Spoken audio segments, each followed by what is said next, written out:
آیت نمبر 71 سورہ زمر پارہ نمبر 24۔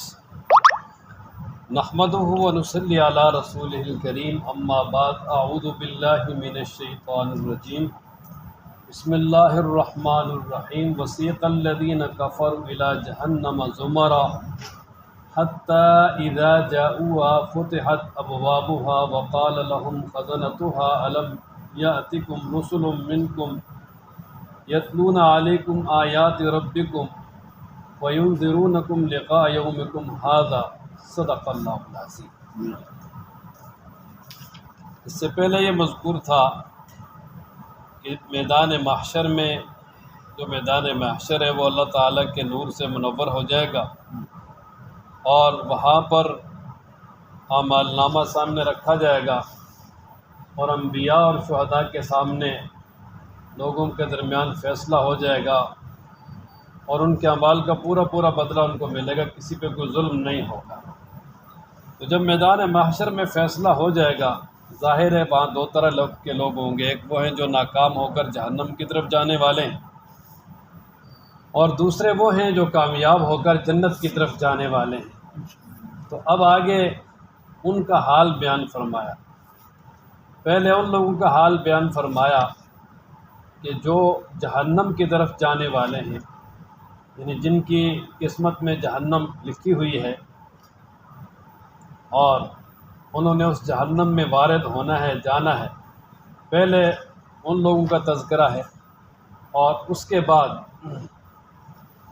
جنت والوں کا تذکرہ ہے۔ چنانچہ اللہ تعالیٰ ارشاد فرماتے ہیں، وسیق الذین کفروا الی جہنم زمرا، کہ قضاء اور فیصلے کے بعد کفار اور مشرکین کو گروہوں اور ٹولیوں کی شکل میں جہنم کی طرف ہانکا جائے گا، جس طرح کہ بکریوں کے ریوڑ کو ہانکا جاتا ہے۔ بلکہ دوسرے مقام پر اللہ تعالیٰ ارشاد فرماتے ہیں، یوم یدعون الی نار جہنم دعا، کہ ان کو دھکیلا جائے گا جہنم کی طرف، جس طرح دھکے مار کے کسی کو کسی جگہ پہ لے جایا جاتا ہے، جس طرح پولیس والے کسی مجرم کو پکڑتے ہیں تو وہ گاڑی میں نہیں بیٹھتا، تو اس کو دھکے مار کے گاڑی میں جو ہے نا وہ بٹھایا جاتا ہے۔ اسی طرح ان کو بھی دھکے مار کے وہ جہنم کی طرف لے جایا جائے گا۔ بلکہ بعض مواقع ایسے بھی ہیں کہ ان کو گھسیٹ کے جہنم کی طرف لے جایا جائے گا۔ خذوہ فغلوہ ثم الجحیم صلوہ، پکڑیں ان کو، پکڑو، باندھو ان کو، پھر گھسیٹ کے جہنم میں ڈال دو، الیاذ باللہ۔ اس لیے کہ دنیا میں ہمیشہ مجرم کے ساتھ برا سلوک کیا جاتا ہے، کسی بھی جیل میں، کسی بھی جگہ میں جب اس کو ڈالا جاتا ہے تو لے جاتے ہوئے اس کو بڑی برے طریقے سے لے جاتے ہیں، گھسیٹتے ہوئے، مارتے ہوئے، کیونکہ کافر جو اللہ تبارک و تعالیٰ کا سب سے بڑا دشمن اور مجرم ہے، اور پھر اللہ تبارک و تعالیٰ کی طرف سے جو اس کے لیے سزا کی جگہ مقرر ہوئی ہے، اس کی طرف پھر اسے بھی ایسے ہی لے جایا جائے گا۔ تو یہ اس کا تذکرہ فرمایا وسیق الذین، اور لے جایا جائے گا۔ یہ سیکا، ساکا، یہ فعل ماضی مجہول کا صیغہ ہے۔ ساکا کا معنی ہوتا ہے نا ہانکنا، یہ گاڑی کے ڈرائیور کو بھی سائق کہتے ہیں نا، گاڑی چلانے والا، اسی سے اس میں فاعل ہے۔ یہ ساکا ہے نا، ساکا، ساکا، ساکا، ساکو، یہ سبقہ تھا فعل۔ وسیق الذین، یہ جناب فعل مجہول ہے۔ فعل مجہول کا جو فاعل ہوتا ہے وہ ہوتا ہی نہیں، فاعل ظاہر نہیں ہوتا، ٹھیک ہے، وہاں اس کا نائب فاعل ہوتا ہے۔ اس کا نائب فاعل جو ہے نا الذین کفروا ہے، ٹھیک ہے نا جی۔ وسیق الذین، ہانکا جائے گا، لے جایا جائے گا ان لوگوں کو، کفروا، جنہوں نے کفر کیا، الی جہنم، جہنم کی طرف، زمرا، ٹولیوں اور گروہوں کی شکل میں۔ زمرہ، یہ زمرتن کی جمع، اس کا معنی ٹولی، گروہ۔ حتیٰ، یہاں تک کہ، اذا جاؤوہا، جب وہ پہنچیں گے جہنم کے دروازے پر، فتحت ابوابہا، تو کھول دیے جائیں گے ان کے لیے دروازے۔ یہ بھی فعل مجہول ہے، اس کا بھی فاعل جو ہے نا وہ معلوم نہیں ہے۔ فتحت یعنی کھولنے والا کون ہوگا وہ نہیں، فتحت ابوابہا، دروازے کھول دیے جائیں گے جہنم کے، تاکہ یہ جہنم والے جلدی جہنم میں داخل ہوں اور عذاب میں جلیں۔ اور جب اس دروازے پہ پہنچیں گے تو وقال لہم، تو کہیں گے ان کے لیے، خزنتہا، اس جہنم کے داروغے، جہنم کے نگران فرشتے، الم یاتکم، کیا نہیں آئے تھے تمہارے پاس، رسول رسول منکم تم میں سے ہی، کہ کیا تمہارے پاس رسول اللہ کی طرف سے پیغام لے کر نہیں آئے، کہ وہ جو تم ہی میں سے تھے یعنی تمہاری نسل میں سے تھے، انسان تھے وہ بھی،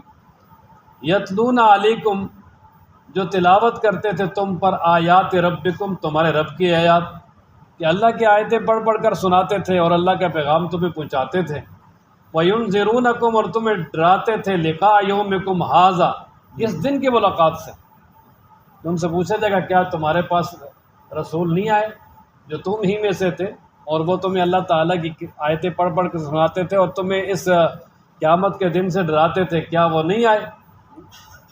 تو قالو وہ کہیں گے بھلا کیوں نہیں، بالکل ہمارے پاس آئے تھے جی، ولیکن لیکن حقت ثابت ہو گئی کلمۃ العذاب بھی عذاب کی بات علی الکافرین کافروں پر ہو۔ وہ کہیں گے جی بالکل وہ اللہ کے رسول اللہ کا پیغام لے کر ہمارے پاس آئے تھے، اللہ کے آیات بھی سنائیں، دیگر نشانیاں بھی دکھائیں، لیکن ہم بدبخت تھے اور کفر پہ رہے اور ہمارے حق میں آج جو ہے نا وہ عذاب والی بات ثابت ہو گئی کہ اللہ نے فرمایا تھا کہ اگر تم میری بات نہیں مانو گے، میرے رسولوں کی بات نہیں مانو گے، میں تمہیں جہنم میں عذاب دوں گا، تو آج وہ بات پوری ہو گئی۔ ہم یعنی وہ کہیں گے جی مثال کے طور پر اگر دنیا میں کسی کا نقصان ہو جائے نا تو اس سے کہا جائے یار آپ کو پتہ نہیں تھا، آپ ہی پہلے یہ کام کر لیتا، تو وہ بڑے جناب افسوسناک لہجے میں کہتا ہے یار پتہ تو سب کچھ تھا لیکن کیا کریں، مقدر ہی ماڑے تھے، پنجابی میں ساڑھے مقدر ہی ماڑے سن۔ ہاں تو یہ بات ہے کہ وہ بڑے افسوس میں کہیں گے جی بالکل آئے تھے سب کچھ تھا لیکن ہمارے مقدر ہی جو ہے نا وہ برے تھے اور ہمارے مقدر میں عذاب تھا اور ہم یہاں پہنچے۔ اللہ الیاذ باللہ، اللہ تعالیٰ حفاظت فرمائے۔ اچھا قیلا کہا جائے گا، یہ بھی فعل مجہول ہے، قیلا کہا جائے گا ادخلوا داخل ہو جاؤ ابواب جہنم جہنم کے دروازوں میں، خالدینہ ہمیشہ رہو گے، فیہا اس میں، کہ یہ جہنم کے دروازے ہیں، جہنم کے 7 دروازے ہیں، کیونکہ جہنم کے 7 طبقات ہیں، ہر طبقے کا الگ الگ دروازہ ہے، تو ان سے کہا جائے گا یہ جہنم کے دروازوں سے گھس جاؤ، اندر داخل کیا جائے گا۔ اور جس طرح جہنم یہ جہنم میں بھی ہر ایک بیرک الگ ہوتی ہے نا، قاتلوں کی الگ، ڈاکوؤں کی الگ، زانیوں کی الگ، اور جتنے جو حکومت کے باغی ہیں ان کی الگ، تو جہنم میں بھی ایسے ہی ہوگا، سب سے نچلا اور سخت ترین درجہ منافقین کا ہوگا، اور پھر ان ہر ایک کے دروازے بھی الگ الگ ہوں گے، تو کہا جائے گا ان دروازوں سے داخل ہو جاؤ، ہمیشہ رہو گے یہاں پر۔ فبیسا پس بہت برا ہے مثوی المتکبرین متکبرین کا ٹھکانہ، کہ جو دنیا میں تکبر اور غرور کرتے تھے، اللہ تعالیٰ کے احکامات کو نہیں مانتے تھے، اللہ کی طرف سے جو حکم آیا تھا اس کو جو ہے وہ پس پشت ڈال دیتے تھے، تو فرمایا کہ ان کے لیے یہ ٹھکانہ ہے اور بہت برا ٹھکانہ ہے، اور یہاں ان کو پوری پوری سزا دی جائے گی۔ اللہ تعالیٰ ہم سب کی حفاظت فرمائے۔ وَسِيقَ الَّذِينَ اتَّقَوْا رَبَّهُمْ إِلَى الْجَنَّةِ زُمَرًا، اب یہ ایمان والوں کے لیے بشارت ہے کہ اللہ تعالیٰ فرماتے ہیں کہ وہ لوگ جو دنیا میں اللہ تعالیٰ سے ڈرنے والے تھے، یعنی اللہ تبارک و تعالیٰ کی نافرمانیوں سے، کفر سے، شرک سے، حسد سے، کینہ سے، بغض سے، بدعمالیوں سے اپنے آپ کو بچانے والے تھے، ان کو اللہ تبارک و تعالیٰ کی یعنی جنت کی طرف لے جایا جائے گا وفود کی شکل میں، کہ جس طرح وفد جو ہے نا وہ بادشاہوں کے پاس یعنی شاہی دربار میں جاتے ہیں تو بڑے پروٹوکول کے ساتھ، اور ان کو وہاں سے لے جایا جاتا ہے، ہر طرح کی جو ہے نا وہ ان کو سہولت دی جاتی ہے، یعنی ساتھ جو ہے نا وہ گارڈ وغیرہ ہوتے ہیں جو ان کی استقبال بھی کرتے ہیں اور ساتھ ان کی حفاظت کر کے بڑے بڑے پروٹوکول کے ساتھ ان کو آگے لے کے جاتے ہیں۔ تو جنت والوں کو ایسے ہی میدان محشر سے جنت کی طرف لے جایا جائے گا بڑے ٹھاٹھ باٹھ کے ساتھ وفود کی شکل میں، حتیٰ اذا جاؤہا یہاں تک کہ جب وہ جنت کے دروازے پہ آ جائیں گے، وفتحت ابوابہا دروازے کھول دیے جائیں گے۔ اور اس سے پچھلی صورت میں گزرا سورہ صاد میں کہ مفتحۃ لہم الابواب، کہ ان کے لیے جنت کے دروازے کھلے ہوں گے، اللہ، اور فرشتے استقبال کریں گے آپ گاڈ آف آنر، اور وہاں فرشتے اللہ تعالیٰ کی طرف سے انہیں سلام کریں گے اور کہیں گے طیبتم تم بہت ہی اچھے رہو اور یہ جنت ہے تم اس میں داخل ہو جاؤ، اور بڑے ہی پروٹوکول کے ساتھ ان کو جنت میں داخل کیا جائے گا، اور فرشتے وہاں انہیں سلام کریں گے، اللہ کی طرف سے سلامی پیش کی جائے گی۔ اللہ تعالیٰ ہم سب کو ان میں شامل کریں گے۔ وسیق الذین، لے جایا جائے گا ان لوگوں کو، اتقوا، جو ڈرتے تھے، ربہم، اپنے رب سے، الی الجنت، جنت کی طرف، زمرہ، ٹولیوں کی شکل میں، وفود کی شکل میں، حتیٰ، یہاں تک کہ اذا جاؤہا، جب وہ آ جائیں گے ہاں اس کے پاس، یعنی جنت کے پاس، وفتحت، اور کھول دیے جائیں گے ابوابہا، اس کے دروازے، وقال، اور کہیں گے لہم، انہیں، خزنتہا، جنت کے دربان، جنت کے جو نگران فرشتے ہیں، سلام علیکم، تم پر سلام ہو، طبتم، تم بہت ہی اچھے ہو، فادخلوہا، پس تم داخل ہو جاؤ، خالدین، اس حال میں کہ تم ہمیشہ رہنے والے ہو، ٹھیک ہے، فادخلوہا خالدین، پس تم داخل ہو جاؤ اس میں ہمیشہ ہمیشہ رہنے کے لیے۔ دنیا میں انسان کسی بھی جگہ پہ جاتا ہے نا جی، تو وہاں سے اس کو بالآخر نکلنا پڑتا ہے، ویسے ہی نہیں تو موت تو نکالے گی نا جی، لیکن جنت واحد جگہ ہے جہاں پر کوئی چلا گیا تو اس کو کبھی نکالا نہیں جائے گا، ہمیشہ اسی حالت میں۔ وقال الحمد للہ الذی، اچھا یہ تو تھا نا جی جنت تک ان کا استقبال کر کے ان کو جنت میں داخل کیا جائے گا، تو جب جنت میں داخل کیا جائے گا تو پھر وہ جو جنت میں جو داخل ہو رہے ہیں تو وہ کیا کہیں گے؟ تو وقال الحمد للہ الذی صدقنا، وہ کہیں گے تمام تعریفیں اس اللہ کے لیے ہیں جس نے اپنا وعدہ سچ کر دکھایا، جس کا وعدہ تھا کہ میں قیامت قائم کروں گا اور وہاں پر احتساب کروں گا، بروں کو ان کے برائیوں کی جزا دوں گا، اچھوں کو ان کی اچھائی کی جزا دوں گا، وہ کہیں گے وہ وعدہ پورا ہو گیا۔ وَأَوْرَثَنَا الْأَرْضَ، اور ہمیں ایسی جنت کی عمدہ اعلیٰ ترین زمین کا وارث بنا دیا کہ نَتَبَوَّأُ مِنَ الْجَنَّةِ حَيْثُ نَشَاءُ، ہم جنت میں جہاں چاہیں اپنا ٹھکانہ بنائیں، کھلی جنت ہوگی، جہاں چاہیں اپنا مکان جو ان کے لیے خواہش کے مطابق تعمیر ہوگا اور وہاں رہیں گے، جس جگہ پہ بھی جائیں گے وہاں انہیں ویلکم، کوئی کسی قسم کی رکاوٹ نہیں ہو۔ فَنِعْمَ أَجْرُ الْعَامِلِينَ، اس جملے کے بارے میں یعنی مفسرین کی دو رائیں، یا تو وہ جنت والے خود ہی کہیں گے جی کہ نیک اعمال کرنے والوں اور اچھے اعمال کرنے والوں کا کتنا اچھا بدلہ ہے، اور یا فرشتے ان سے کہیں گے کہ یار جو دنیا میں اچھے کام کرنے والے تھے ان کا کیا ہی اچھا اور عمدہ اور اعلیٰ بدلہ ہے۔ وہ بڑے خوش ہوں گے کہ جنت میں جا کر اللہ کی حمد و ثنا کریں گے، اللہ کی تعریف کریں گے۔ ویسے بھی دنیا میں اگر اللہ تعالیٰ کسی کو بہت اچھا مقام دے دے اور کھلی رہائش میں آ جائے تو انسان جب داخل ہوتا ہے تو داخل ہوتے ہی دل باغ باغ ہو جاتا ہے، اور خود بخود ہی کیا جی اللہ کی تعریف نکلتی ہے نا، خود بخود ہی کہتا ہے الحمدللہ اللہ۔ تو وہاں پر بھی ایسا ہی ہوگا، وقال الحمدللہ، اور کہیں گے تمام تعریفیں اس اللہ کے لیے، الذی، جس نے صدقنا، سچ کر دکھایا، وعدہ ہوا اپنا وعدہ، وَأَوْرَثَنَا الْأَرْضَ، اور ہمیں وارث بنایا زمین کا، نَتَبَوَّأُ، ہم ٹھکانہ بنائیں، مِنَ الْجَنَّةِ، جنت میں سے، حَيْثُ نَشَاءُ، جہاں چاہیں، فَنِعْمَ أَجْرُ الْعَامِلِينَ، بس بہت اچھا ہے نیک اعمال کرنے والوں کا بدلہ، کہ نیک اعمال جنہوں نے کیے ہیں تو ان کا کیا ہی اچھا اور کیا ہی اعلیٰ بدلہ ہے۔ اللہ تعالیٰ ہم سب کو عطا فرمائے۔ وَتَرَى الْمَلَائِكَةَ حَافِّينَ، یہ میدان محشر میں جب اللہ تبارک و تعالیٰ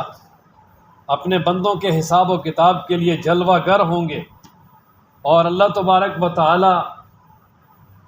اپنا اجلال فرمائیں گے، تو اس وقت جو اللہ تعالیٰ کی عظمت اور جلال ہے اس کو بیان فرمایا کہ اس وقت اللہ تبارک و تعالیٰ کا جو عرش ہے اسے فرشتوں نے گھیرا ہوا ہوگا، بڑے بڑے جو اللہ کے مقربین فرشتے ہیں، اور خاص طور پہ حاملین عرش، جو عرش کو اٹھانے والے فرشتے ہیں، انہوں نے گھیرا ہوا ہوگا، یسبحون بحمد ربہم، اپنے رب کی تعریف کر رہے ہوں گے، ہر طرح اللہ کی پاکی بیان کر رہے ہوں گے، سبحان اللہ، الحمدللہ، ایک بڑا عجیب سما ہوگا، اور وَقُضِيَ بَيْنَهُمْ بِالْحَقِّ، اور تمام لوگوں کے درمیان فیصلہ وہاں حق کے ساتھ ہوگا، یہ نہیں کہ کسی کے ساتھ تھوڑی سی بھی ناانصافی ہو جائے، ایسا نہیں، مکمل انصاف کے ساتھ فیصلہ ہوگا۔ وقیل الحمد للہ رب العالمین، اور جب بہترین فیصلہ ہو جائے گا تو اس وقت بھی جو فرشتے ہیں اور اسی طرح اہل ایمان ہیں وہ بلند آواز سے کہیں گے، یعنی اللہ تبارک و تعالیٰ کی تعریف کا ایک سما باندھ دیں گے اور کہیں گے الحمدللہ رب العالمین، تمام تعریفیں اس رب کے لیے ہیں جو تمام جہانوں کو پالنے والا ہے، کہ جس نے یہاں بھی کفار اور ہمارے درمیان حق کے ساتھ فیصلہ کر کے ہمیں سرخرو کر دیا، کیونکہ ظاہر ہے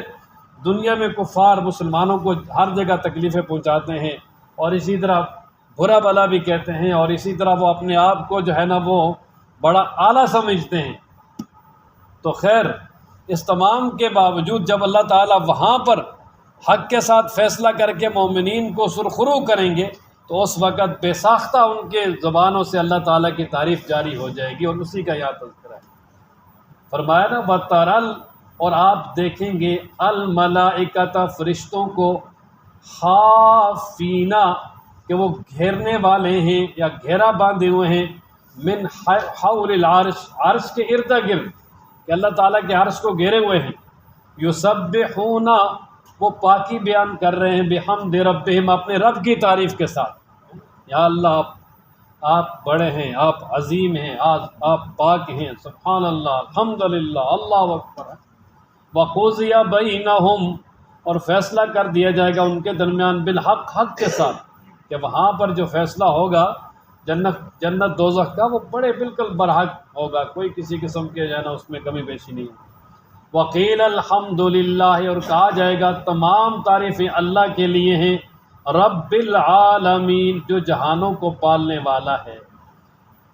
کہ روحوں کی بھی حفاظت وہی کرتا ہے، ماں کے پیٹ میں بھی وہی پالتا ہے، تیسرا جہان دنیا میں وہی پالنے والا ہے، برزخ کے حالات بھی سارے وہی جانتا ہے، کس طرح بندے کو روحوں کو رکھنا ہے اور کیا کرنا ہے، اور آخرت کے حالات بھی سارے وہی جانتا ہے، وہاں بھی وہی رب ہے، وہی مالک ہے، وہی خالق۔ اللہ تعالیٰ ہم سب کو قرآن پڑھنے، سمجھنے، عمل کرنے کی توفیق عطا فرمائے۔ تو یہ سورہ زمر مکمل ہو گئی الحمدللہ۔ سبحان ربک رب العزت عما یصفون وسلام علی المرسلین والحمد للہ رب العالمین۔